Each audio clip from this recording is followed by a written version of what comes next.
within the blockchain space.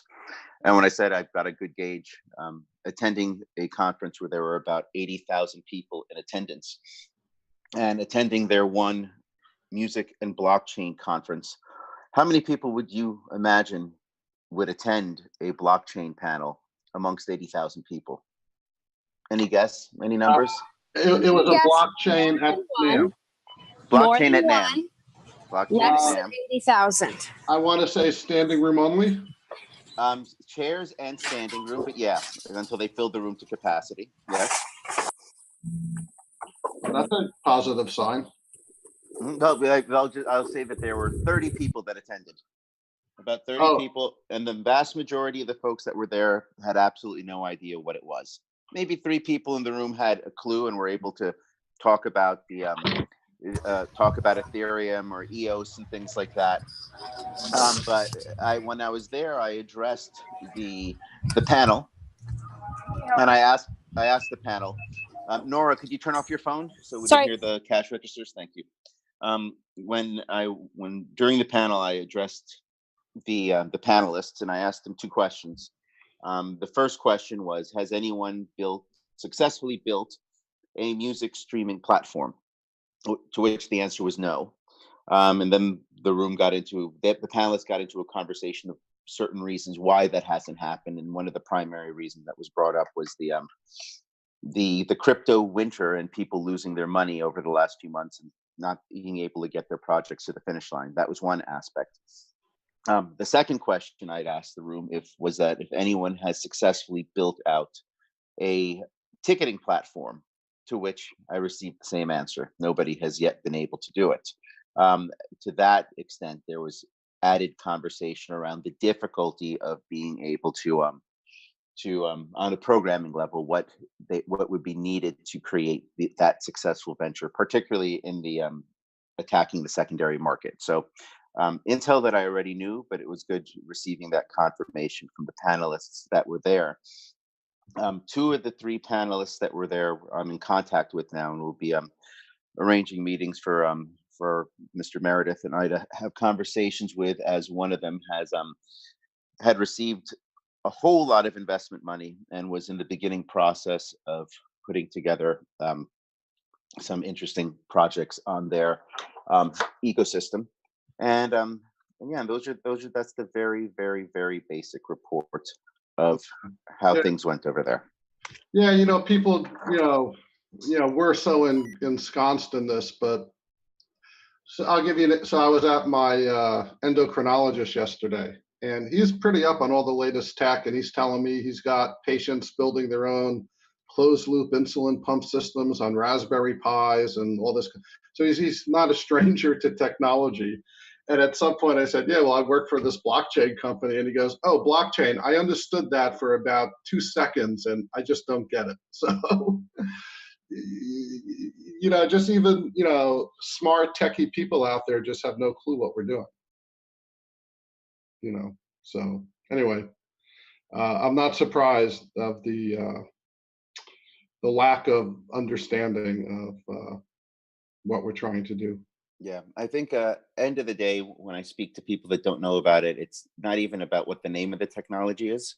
I think it's really about here's new features that an app is capable of doing. That's all, because ultimately that's really what it is. It's like, here's new apps on steroids that have superpowers. Those superpowers were never available to any of us before, but now they are, and the superpowers actually work. Yeah, no, I think the superpowers, especially in the music business, with fast and equitable distribution of royalties and ownership, maintenance, maintaining ownership. I mean, those are the use cases, right, that are going to drive it. Those are the big ones. Look, when I'm able to, when I'm speaking to people and I'm able to explain, you can upload a song and you can get paid every 24 hours. That's a big deal. And that you can also assign in your new app the ability to distribute money to 10 musicians, and if you want to distribute it to other people outside of your musical circle, you can, and you can program that for a limited time only if you wanted to donate to a charity. That's a big deal. So, I think as we're walking down the path where we are unearthing new imaginative possibilities that previously did not exist, and that's incredibly exciting and game changing. And I'm really looking forward to the moment where we have something in our hands and we're able to point towards it and say, "Look, we can have other people put their hands on it and play with it and ride this car and see what it can do." Mm. Yeah. Well, when I talk to people about this technology who don't really know what's going on, I think another thing they're really excited about is to be able to trust the systems that are aggregating the plays, because everybody's gotten in trouble for cooking the numbers on plays or for hiding the numbers and all that stuff, especially title. And I think people are really excited about that too, because it's so simple to understand why transparency there is so beneficial to so many people. Yep. So anyway, this is very exciting. I'm so glad that you went to that panel. Yep. Me too. It was really, really quite good. And next week, I will be going to two conferences and speaking at one conference and being a moderator on another panel. So it's beginning the first quarter of the year is always lots of conferences are popping up. So more and there's more meetings being set up for next week that'll help our initiative and bring on some extra reinforcements for when we're ready to really do this. But in the immediate present, fortunately, there's a, a little tight knit unit that is taking the baby steps necessary to build out the beginnings of a platform, and we're going to see where this journey leads us in the coming weeks. So I'm excited about that and grateful for the for the small team as we build it out. There's a lot of work to be done, but grateful that we get to do it. I see Michael is on the call. Michael, hello. Hey guys. How's it going? Good. How are you? I'm doing well. Good to see you back in the mix. Hey, I just I kind of came in a little bit late in the middle of a sentence. I think at the beginning of the call, you mentioned that there was not sure exactly how the conversation started, but I thought I heard you say that there was some mention or somebody mentioned that there was no blockchain-based ticketing app out there. But when I was at the OMI conference in LA a couple months ago, can't even remember when it was, but I think it was in like November. That was all run by a blockchain-based ticketing app, and I don't remember the name of it off the top of my head. But if I think of it, I will send it to you. Send you a link to you.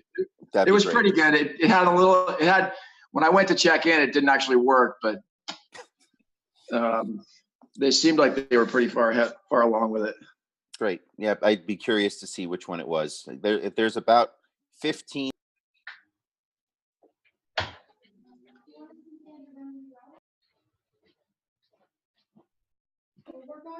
Did we lose Fabian? Yes. Sorry, I'm here. It's the mute thing. Sorry about that. I was saying, thank you for that, Michael. I was responding to say that from the 15 or so companies that I've seen in the space, I haven't seen a proof of concept. But if you have seen it, please send it to me because I'm really curious to take a look at it. I will. I'll go back and look at my notes and I'll email it to you today. The other one I wanted to just mention, I don't know anybody that's connected with me on LinkedIn,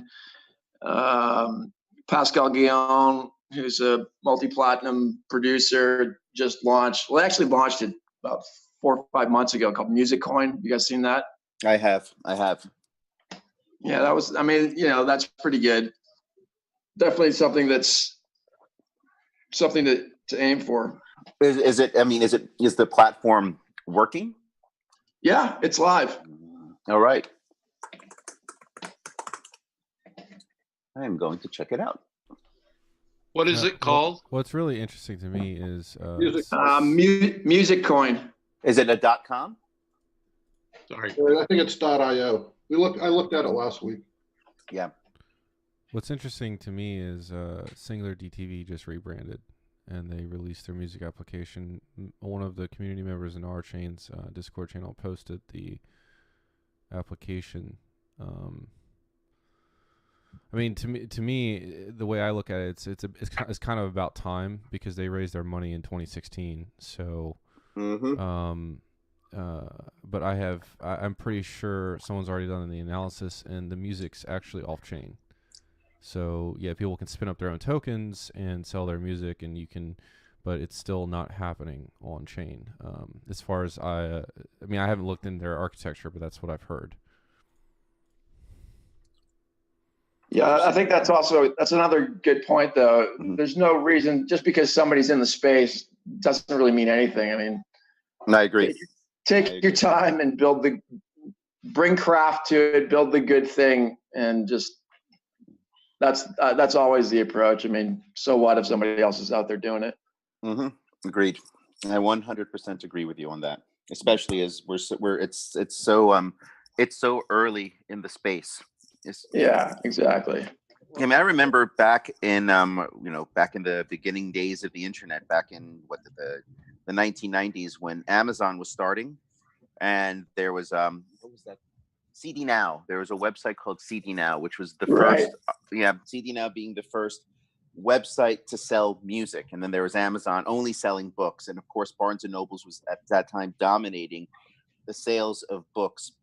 And you fast forward to a couple of years later, obviously Barnes and Nobles hardly exist, and Amazon, I remember, like 5 years into the internet, ended up buying CD Now, and that was a huge deal back then. Yeah. I actually know Barney, the guy that built CD Now. All right, excellent. And so it's just you just don't know where all of these things are going to lead. You don't know where any of the companies are going to land within the next decade or so. And I think all the work that is happening right now is really going to determine who is going to become the next Amazons or the next Barnes and Nobles or the next thing. And a lot of that is going to be based not only on, we have a music streaming platform, but what's the functionality? What's the spirit? What's the culture? What's the essence that is coming forth from it? And whoever is able to dial in that narrative and that spirit properly, I believe, will hopefully, and have the right amount of money to be able to market and promote that entity and that spirit, will be able to hopefully take it to the finish line. Hey, on that note, I just want to share with you guys publicly that I sent the draft of it to Rich last night, but I'm going to be vetting a petition to the Librarian of Congress beginning on Monday, which I'll definitely share with everybody in the RChain community. Hopefully everybody will sign it and share it with anyone else that they know that's involved in the music space specifically. But I'm using it as a vehicle to promote awareness of a number of issues that I have with the MLC, and to continue to position my company as a technology provider and a service provider to the MLC, which is coming up here in March. They're going to start to decide who are the members of that ecosystem are going to be. And I really want to see RChain in that mix. Or I'd love to see RChain in that mix. And I shared an email. I just said that I talked to Ned last week, and I sent an email to Kayvon. And the thought that I have is that the petition is going out, and it addresses a number of issues about why there are some serious flaws with regards to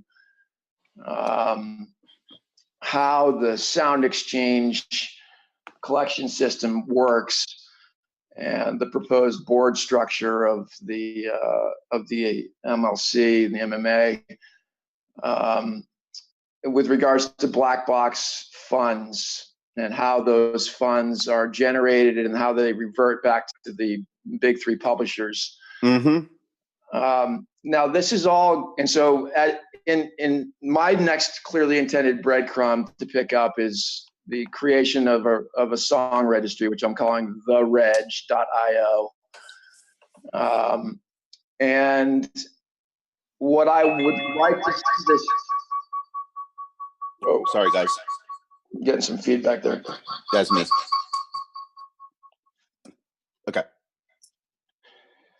So anyway, the simple stupid thing that I'm working on right now, it's not simple stupid for me, but the simple step is to create a song registry that I can just start to onboard Specifically, I'm targeting independent artists that are using like DistroKid and CD Baby and TuneCore to upload to Spotify. And that's the sort of target demographic that I want to serve first and foremost, because they're the ones that are getting ripped off the most. But the idea basically is to create a song registry that has an open API that will then over time work to plug into as many pieces of the sort of supply chain to support the MLC. And I know that our chain's not ready necessarily to do this, but I just want to continue to put it out there that I'd love to see some numbers on how the business model of that would work to make that blockchain based.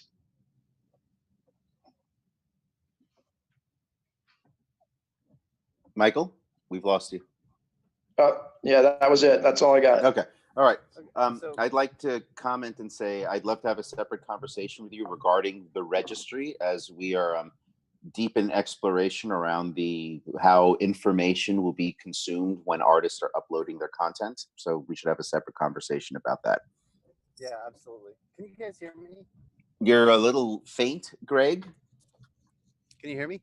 Better. Okay, cool. Yeah, so Michael, yeah, for sure. We should definitely set up a separate conversation. You could definitely put an MVP together in terms of the existing bids. There's no question about that. So if you That would be great. I mean, just anything that I can start to use and any support that you guys can bring. My next clearly intended step on the business side for me is doing black box royalty analysis for these artists. So I'm using this sort of as a double-edged sword. One is a bucket to start to collect customers for that business enterprise to serve those customers, but also to begin to build that database out and just collect that data and then continue to position myself to leverage the work that I've already done with regards to the MLC and the Library of Congress. And there's a good slot there to fit into with some of the other entities that I've spoken to that I know you guys also have some contacts into in the context of an ecosystem that could potentially supplant or compete with Sound Exchange as the technology provider, or even potentially the royalty administrator. yeah. Yep. And also, yeah, go ahead. No, like I said, the existing bits are already they're already architected in such a way that there's an acquisition piece and a player piece, and you could just take the acquisition piece and utilize it on the front end for a bulk intake. That's probably about 2 weeks worth of work for not even a high end developer, and you would be off to the races.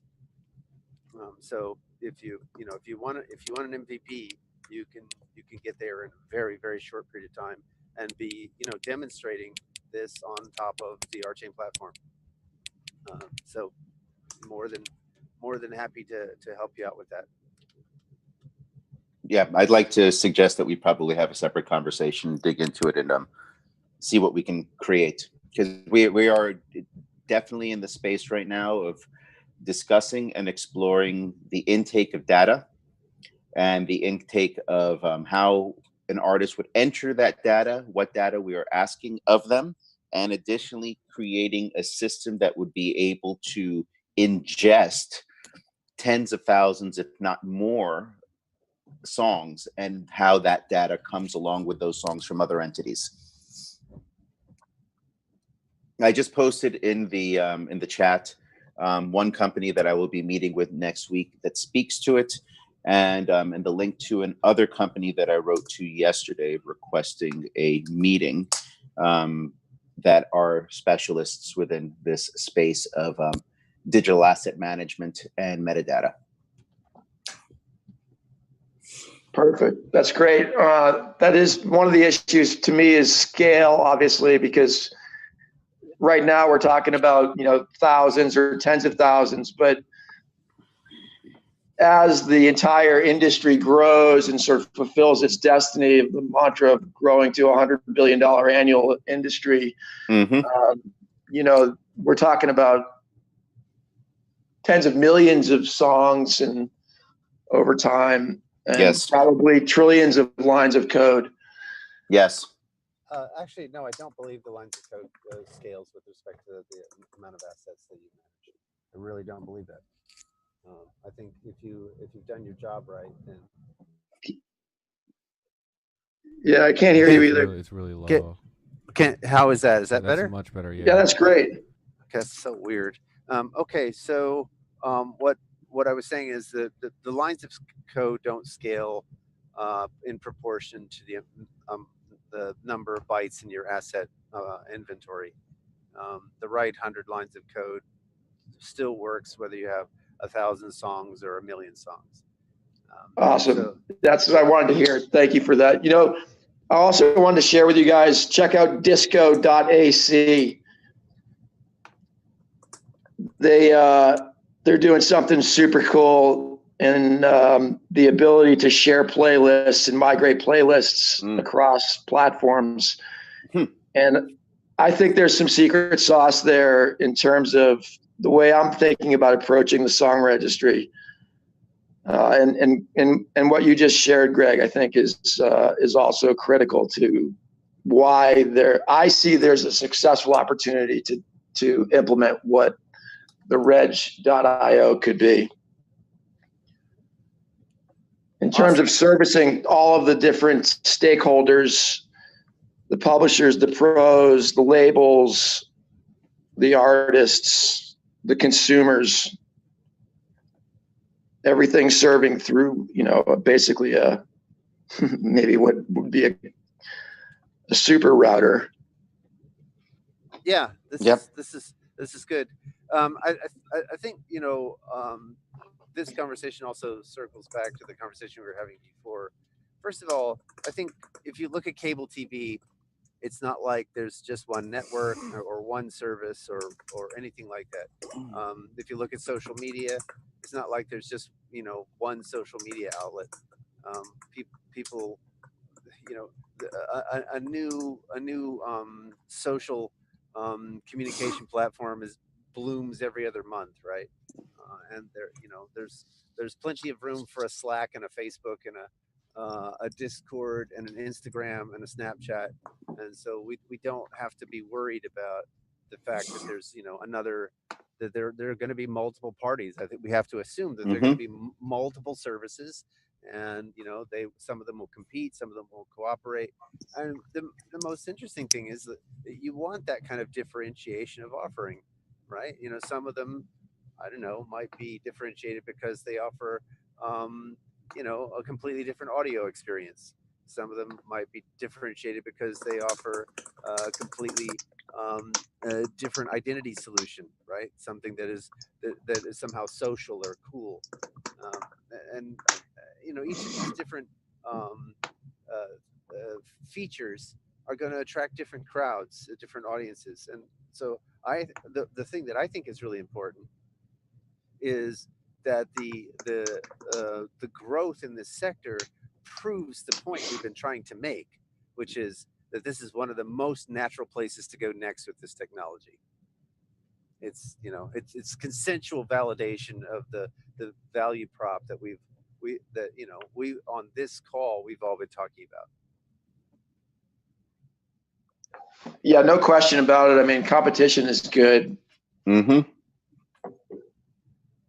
it's funny, right? It's like if you walk down Main Street, what you'll typically see is that a bakery opens up next to another bakery near the same corner. The reason is because it becomes the traffic to that corner for baked goods is makes it's more convenient. People will go to that same corner if they know they can get baked goods, right? So it's having multiple players in a particular space does not necessarily mean that it's all about competition and edging someone out.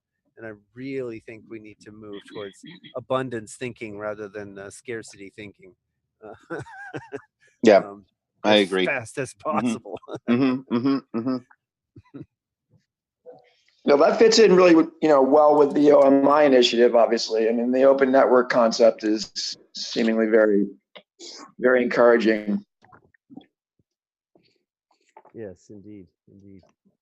Michael, have you started prototyping the registry? No, well, yeah, today we've just started. Today? And when you say we, how many of we are there?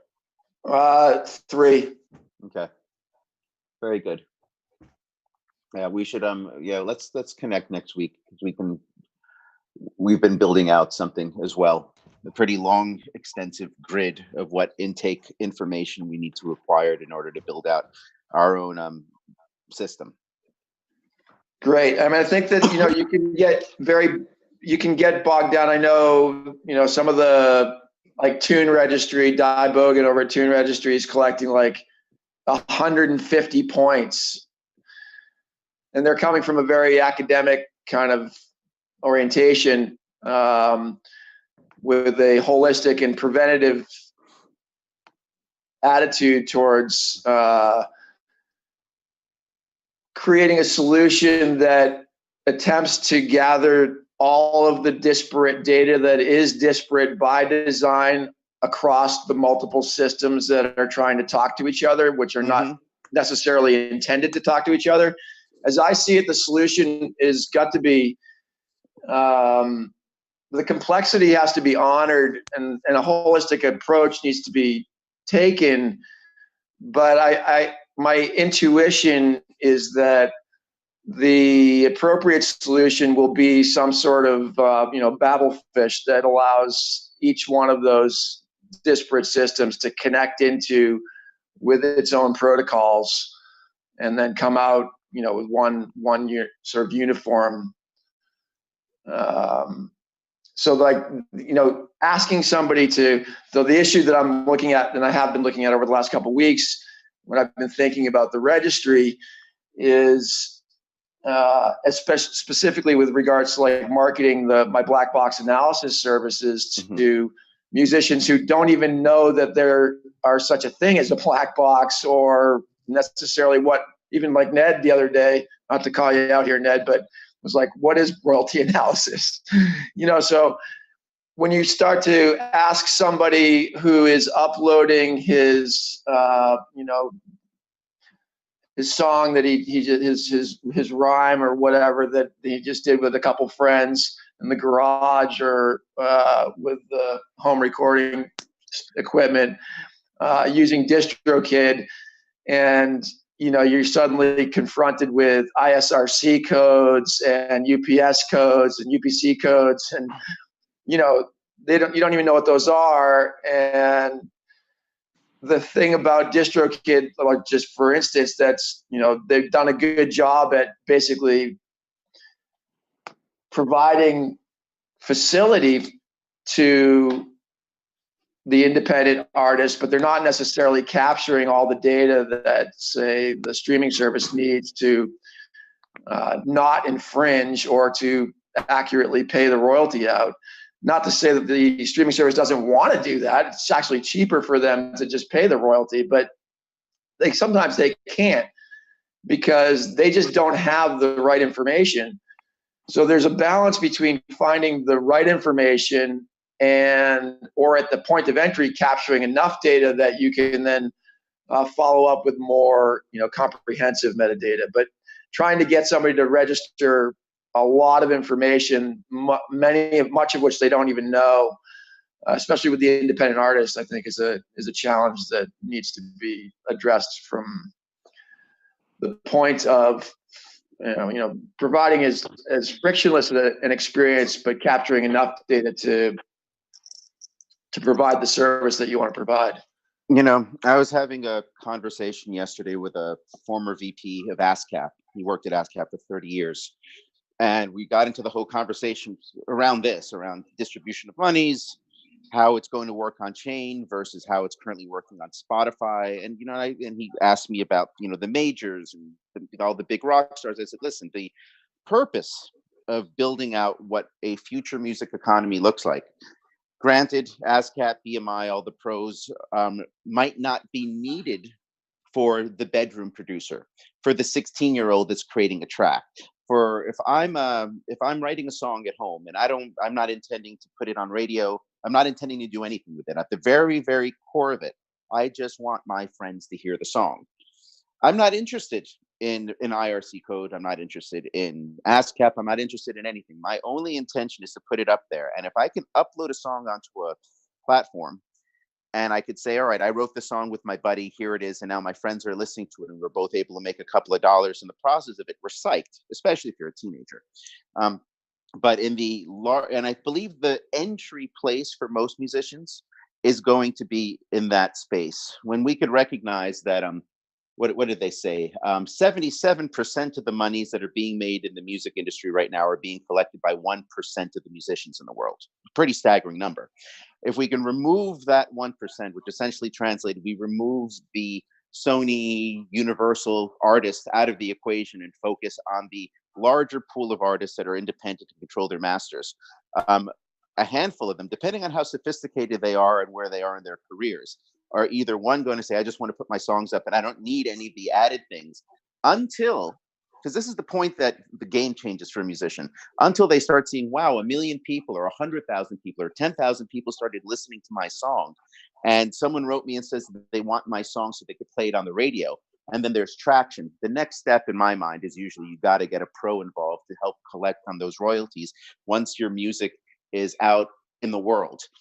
The next question that I ask is, what does a blockchain-based pro look like? What is that next thing? Because that entity would be able to track what's happening out there with radio and television, and additionally be able to keep track of whatever's happening in the digital world. And that's a whole other conversation. But somebody is going to have to figure out how to make that whole thing happen. Yeah, that's really great insights, Fabian. And I think that's definitely the way to approach it, by market segment and what their real needs are. And that's why I'm approaching it from the perspective that I'm approaching it from, because that is that independent artist, DIY artist that has the needs, that entry level artist that has the needs that you just described, that doesn't know the very complex and often confusing landscape of the music business, and doesn't need to know, because as you point out, their reach, their target reach is not that complex. But if you can capture them and provide the service so that as their reach needs grow, you're providing service at that point too. That's that's a sticky app. I mean, yeah, it's in my mind, it's all about Generation Alpha. It's about the kids. It's about youth culture. It's about it's about the millions of bedroom producers that are producing songs at home on Logic and Pro Tools and Ableton, and are able to bust out a track over a night, and they can upload it someplace where they can make a little bit of money. Because currently the only real place you can do that is SoundCloud, but you're not going to make a penny off of SoundCloud. You're basically just uploading it there, paying a fee to be able to have your catalog there. And then your only return on investment are likes and comments. But if you're able to take a piece of that model and apply it onto a blockchain system, when that kid finishes a song at 1 o'clock in the morning and uploads it onto our platform, and then they send a tweet or an email to all of their friends in high school, that's how songs start to spread. And I think that's where if we're able to build something out and go the distance, we can capture that young market. I would like to actually add something if I can, because a lot of artists I've been listening to for a while, for whatever reason, they're starting to release all their music on Bandcamp or on vinyl. So from the someone who is kind of in the middle ground, it's also affecting me, because the cost of getting the music that I want goes way up, and the reason why it is because those artists are going directly to Bandcamp to sell their music directly to their fans, but they're doing it at a higher price, right? So that's number one, and then number two is I don't know if it's just to protect the scene that they're trying to create or whatever, but like it's so frustrating because like the music that I want I can't get, all right? Because it's like, and I think it's all the issue is money. That's the problem. Like these people are just not getting paid enough, so they're not going to even release on Beatport or otherwise. They're just going to press the vinyl and only make enough money so they can secure like their monthly income, or they'll do a digital release also at a high price, but it's not on. You have to search for that shit like hard. So, anyways, that's like from the middle ground user like me, who's also a DJ, not producing. It's also kind of frustrating. Does that all make sense to everyone here? 100%. And ultimately, when you're looking for the next sound, when you're looking for things that are quote unquote on an underground level, you're not going to find it on the mainstream distributors. I mean, I remember back when I was starting, when I used to buy records, if you were going to find records that you were going to be spinning at the club, you weren't going to Tower Records or Virgin.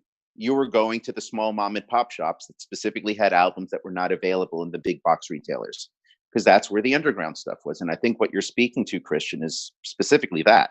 And I think part of the conversation around what can a new music platform provide is creating a space for those musicians that don't want to play with Spotify, that don't want to play with Amazon, and they really don't want to be engaged with giving their music away on SoundCloud. So there's other platforms through which they can make money.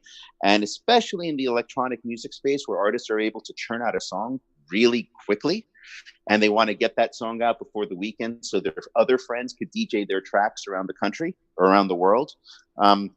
That's really if we can figure out how to make that work, we can be in a really great space. Yeah. And I'm also just speaking to specifically the world of the DJ. There's a new platform that I came across. I met with some of their people, their SVP and their CEO last week, called Dubset Media.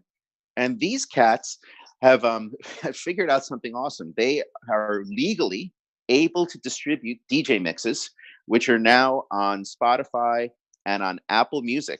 So if you, Christian, decide to upload your 60-minute DJ set, you can upload that to their platform. Their algorithms can read all the songs there, acquire the rights to those songs, and then put that song up onto the various major streaming platforms to allow for music fans to listen to your DJ mix in full. I hear you, but see, the problem is the way I look at it. I mean, I'm getting closer and closer straight off the edge of the cliff, which is I want unreleased content. So yes, and if there's mixes even from years ago that there's songs that are still unreleased, right? That you can only listen to in radio rips or a recording from Fabric or otherwise. And again, like the only way I can try to even begin to understand why those releases aren't released is to interview the artists. Like, why aren't you releasing this music? Like, you have 500 fans that want this, even if it's pressed like as a single. And I don't know if it's like just because they want to preserve that as art or if it's money. I have no idea. So it's like an interesting sort of conundrum that but this dubstep thing that you just mentioned too, I'm going to look into this because this is quite volatile as well. Yeah, interesting thing to look at. There's one piece of their mathematical equation that does not add up, which is the DJ producer, the person who's providing that DJ set, they don't get compensated. That's the thing that's missing in there, because they could say, hey, here's a remix record, and those tracks have remixes of whoever the artists are in the top 40 or on the underground, so those artists are getting paid. And if you, Christian, decide that suddenly you've got a Katy Perry itch that you need to scratch, and you produce your new dubstep Katy Perry remix and you upload it, that song can make its way onto the major streaming services, but you as the DJ producer will not get compensated for it, but Katy Perry will. Right. So, and I know that's something that they're working to solve. But but again, it's another piece of the puzzle that is moving in tangent because of all, obviously the massive explosion of home producers and people who are creating remixes on the spot at home. Now, how do those people get to monetize it? These guys are trying to figure it out, and they've got the first step already in place. And there is obviously a communication going on there. That way, when we are ready for us to be able to onboard that content as well.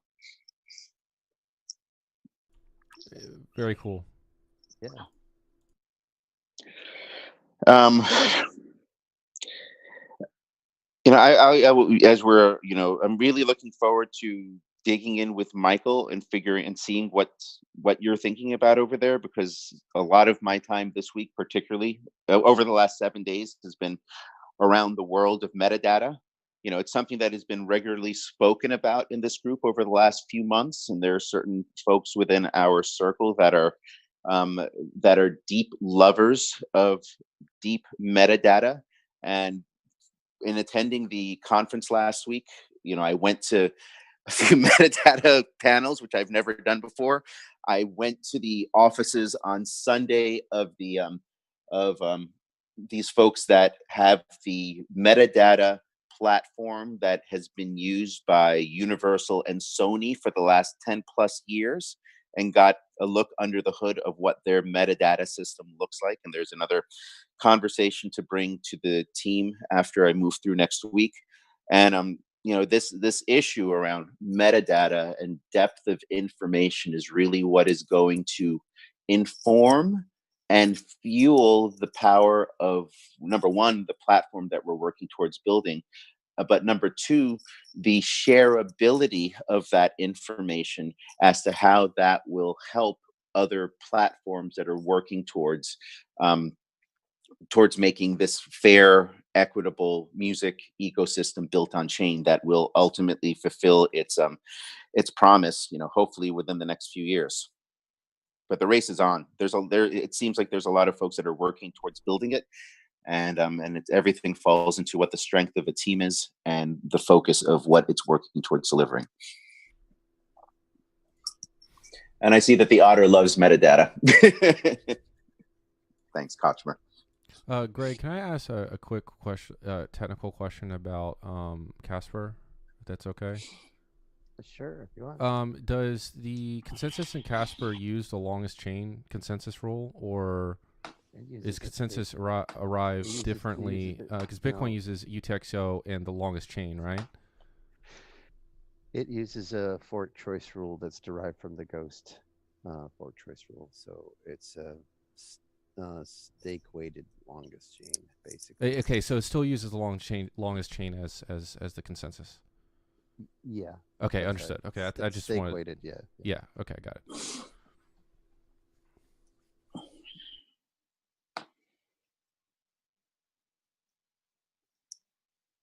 Well, or do you want to talk about anything else, or do you want to take a little break before the staff meeting? What time is it now?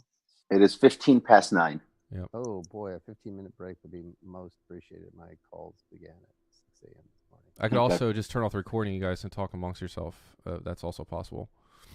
Sure, I think that sounds like a great idea. Sure, sounds good. Right on. All right, let's do that. Cool. All right, whoever wants to jump, and as we turn off the camera, we can go a little deeper if we want. Yeah, I think I will take a little break, and I'll see you guys in 15 minutes. Wonderful. Thank you.